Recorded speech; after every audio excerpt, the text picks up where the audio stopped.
Hello everyone, my name is Pratik and I am a freelance colorist based in India. This is the first in a series of tutorials that I would like to call upGrade, where I will share color grading techniques and workflows that I have found useful and I hope you'll find them useful too. Today's topic will be a workaround technique for ACES. If you've ever graded in ACES, I'm sure you would have noticed that the primary wheels lift, gamma and gain don't behave as expected. This can be observed closely when you see its effect on a grayscale along with a waveform. Here's a comparison of how the primary wheels work in ACES versus DaVinci YRGB in Rec 709. Due to this, many colorists prefer using log wheels and curves when working in ACES, because this gives them more control over the image compared to the primary wheels in ACES. This also discourages many colorists from using ACES because they're used to how the primary wheels normally behave, and hence are forced to use other tools and make a lot of changes in their workflow. I am going to be showing you a quick and easy method that you can use to make your primary wheels behave as expected in ACES. This is how I have my project color management set up.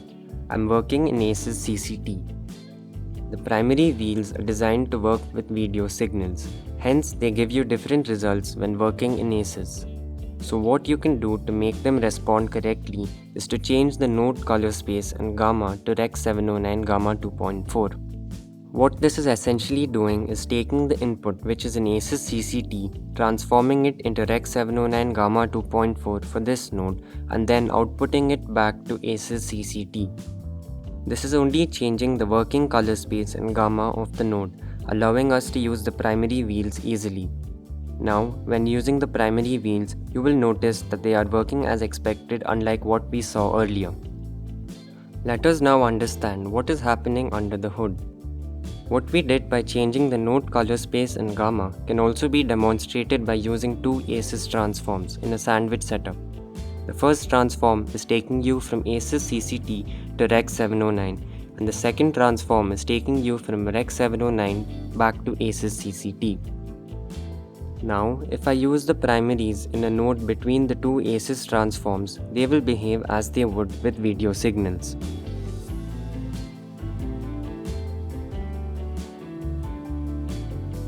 This technique can be implemented either by changing the node level color space and gamma or by using an ACES transform sandwich setup. I would recommend doing it by changing the node color space and gamma because it would keep your node structure simple and keep the number of nodes minimal. Let me know how this technique I demonstrated in this tutorial works for you. If you have any requests for other tutorials, feel free to drop them below.